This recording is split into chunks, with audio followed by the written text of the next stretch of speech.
Good afternoon, my dear student, teachers and parents. I am always praying for your healthy and happy life। और लगातार बच्चों के calls और phones और message आ रहे हैं और बहुत सारे बच्चे बार बार मुझे लिख रहे हैं, लेकिन बेटे मैंने आपको पहले ही बोला है कि मेरा थोड़ा हेल्थ का इशू हो गया थोड़ा, इसलिए मैं स्लो हूँ। फिर भी मैं, क्योंकि मैंने प्रॉमिस किया था कि मैं आपके साथ जुड़ा रहूँगा, इसलिए मैं अक्सर जितना मेरे से हो सकता है मैं आपके साथ ही हूँ।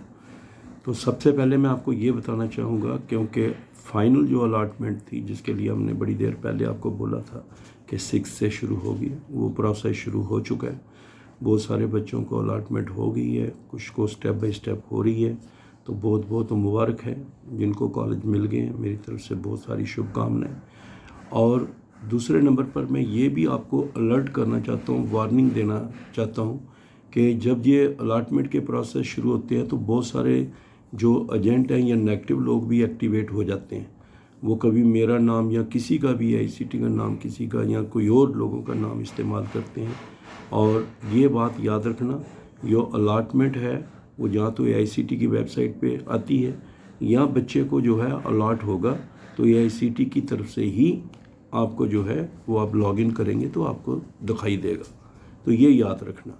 अगर कोई भी आदमी किसी व्हाट्सएप ग्रुप में मैसेज डालता है या किसी बोलता है कि कोई पैसे के लिए बात कर रहा है या ऐसे अलॉटमेंट करा देंगे या ऐसे कॉलेज दिलवा देंगे, तो बिल्कुल उनके चक्कर में मत फंसना।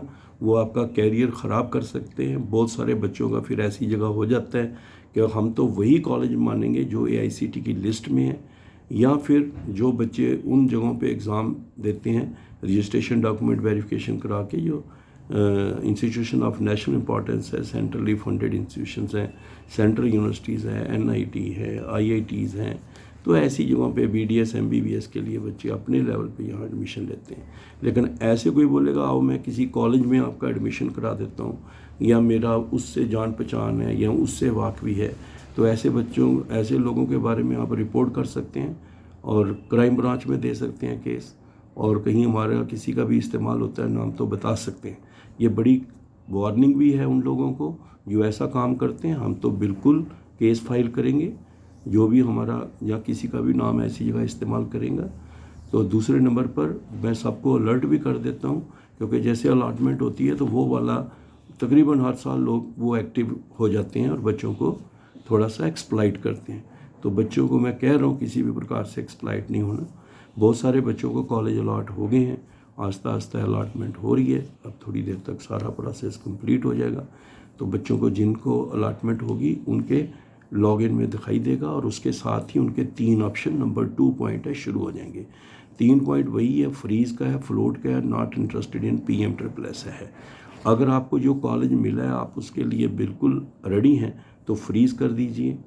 अगर आपको लगता है ये कॉलेज ठीक नहीं है, मैं अगले राउंड में चांस लेना चाहता हूँ और आपका अच्छा स्कोर है, अदरवाइज़ आप कॉन्फिडेंट हैं, तो तभी जाके आप फ्लोट में जाइए। क्योंकि नहीं तो अगर आप फ्लोट में जाती हैं हो सकता है फ्रीज़ वाला जो कॉलेज मिला वो भी निकल जाए, क्योंकि फिर दोबारा एक प्रोसेस में बच्चा गुजरता है तो फिर उसको लगता है कि मेरे से ऐसे गलती हो गई।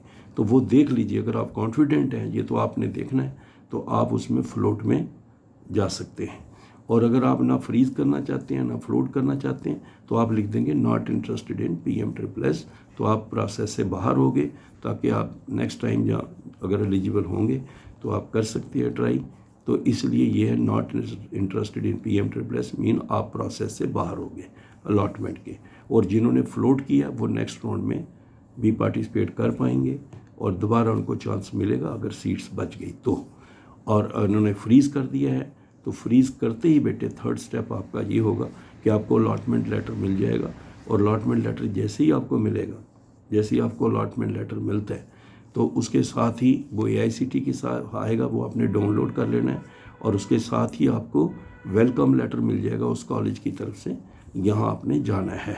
वैसे भी उस कॉलेज के बारे में गूगल करके या कैसे भी नंबर पता कराएं, ताकि आपको वहाँ ज्वाइन करना है, वहाँ की ज्वाइनिंग के बारे में पहले पता कर लेना, डॉक्यूमेंट्स क्या चाहिए उनके बारे में पता कर लेना, कोई स्पेसिफिक डॉक्यूमेंट उस कॉलेज को चाहिए उसके बारे में पता कर लेना, और ट्रैवल का क्या है उसके हिसाब से प्लान कर लेना।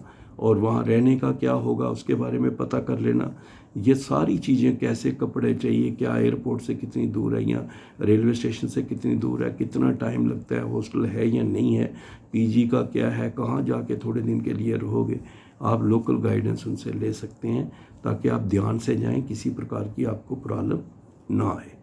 नेक्स्ट पॉइंट, आपको हमने पहले ही बताया हुआ था कि जो आपको सर्टिफिकेट चाहिए, क्योंकि आपने जो एडमिशन लेनी है तो आपको जाना है, तो अपने डॉक्यूमेंट्स आपको बहुत बार पहले भी बताया हुआ है। क्योंकि इस बार जो है कोविड था तो ऑनलाइन ज्वाइनिंग होती थी, इस बार ऑफलाइन ज्वाइनिंग है। याद रखना कहीं ऐसे ना लास्ट में 2-3 दिन बचे हों तब जाओ, वहाँ पे लोकल हॉलीडेज़ हों। तो इसलिए अपना ट्रैवल प्लान अच्छी तरह से करना, क्योंकि 6 से लेकर 15 तारीख तक आपको ज्वाइनिंग का टाइम दे रखा है। और इस बार आपको पता है फिजिकल ज्वाइनिंग है, तो फिजिकली आपने ज्वाइनिंग करना है और वहाँ पे जाके आपने सारे अपने सर्टिफिकेट डॉक्यूमेंट जो हैं वो करने हैं और पूरी तरह से वहाँ फिर जाके आप अपलोड करते हैं जो आपके इम्पॉर्टेंट डॉक्यूमेंट है, जैसे ज्वाइनिंग रिपोर्ट है। तो अभी आपको क्या लेके जाना है, आप अपना ट्रांसफ़र सर्टिफिकेट है या आपका स्कूल लिविंग सर्टिफिकेट है, ये 12th बोर्ड से मिलता है, ओरिजिनल कॉपी आपको अपलोड करनी होती है, वैसे लेके साथ में जाना है अभी इस वक्त। इसी तरीके से जो आपका करेक्टर सर्टिफिकेट है 12th का, उसकी कॉपी आपके पास होनी चाहिए। 10th का पास का सर्टिफिकेट है जो स्कूल अथॉरिटी से मिलता है, डेट ऑफ बर्थ उसमें लिखा होता है, ये सब ओरिजिनल सर्टिफिकेट लेके जाने हैं। 10th का पास का जो सर्टिफिकेट है वो लेके जाना है।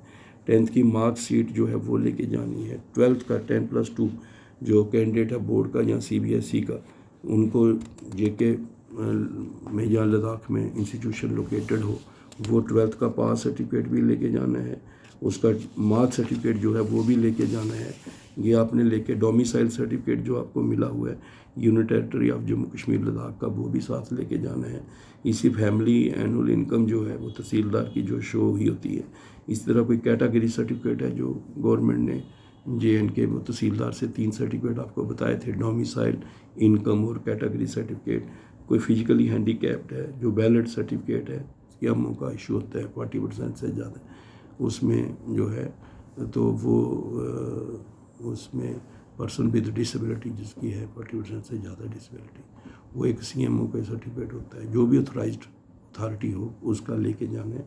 इस तरह से बहुत सारे बच्चे माइग्रेशन के रहते हैं, तो अगर पहले आप कॉलेज से पूछ सकते हैं, अगर उनको इमीडिएटली चाहिए तो लोग बोर्ड में अप्लाई करते हैं, अपने प्रिंसिपल से साइन कराते हैं, तो वो प्रोसेस कंप्लीट करते हैं।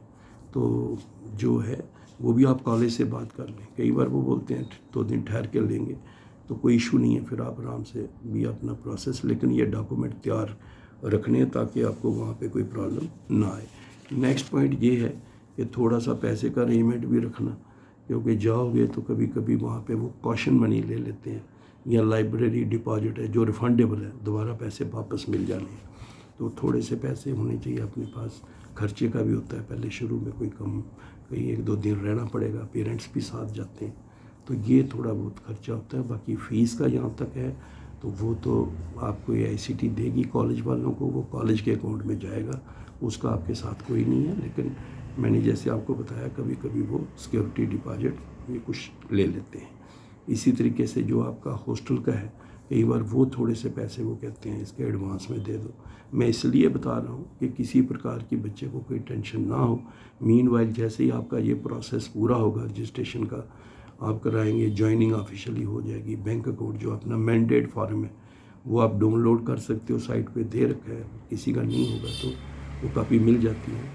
तो आप जितनी हमसे भी मदद होती है हम करते हैं, तो उसको डाउनलोड करा के ब्रांच मैनेजर के साइन सुन करा के पूरे लेके जाना होता है। ब्रांच मैनेजर के साइन कराने होते हैं जो भी उनका ऑथराइज्ड है, तो वो अपना मैंडेट फॉर्म ले जाना, आधार कार्ड अपना एक्टिव है वो साथ में लेना, बैंक, और ये सारा आपने अपना प्रोसेस कंप्लीट करके जिन जिन का बच्चों का निकल गया है तो उनको बाकी अपने कंप्लीट करके रखना है और आगे का प्लान करना है। माई गुड विशेस, जिन बच्चों को मिल गया है तो उनको बहुत बहुत मुबारक है, नहीं तो अभी सेकंड राउंड होगा अगर सीट बच जाती हैं 5000 में से।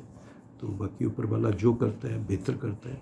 मुझे खुद भी फील होता है कि बहुत सारे डिज़र्विंग बच्चे होते हैं, बहुत गरीब होते हैं, बहुत ही मुसीबत में होते हैं, लेकिन क्या है बेटे ये सिलेक्शन का प्रोसेस है, मेरिट के हिसाब से चलता है। मैंने पहले भी आपको बोला, अगर आपको कहीं भी गलत लगता है तो आपको मेल करनी चाहिए। मैंने आपको मेल भी बताई हैं, क्योंकि आपके दिल में ये गिला नहीं रहना चाहिए कि मेरे साथ कुछ गलत हुआ है, क्योंकि ये सारा कंप्यूटराइज्ड है, तो ऐसा कोई है नहीं कि मैनुअल कुछ ऐसा होगा। सो मेरी तरफ से आपको बहुत सारी शुभकामनाएं।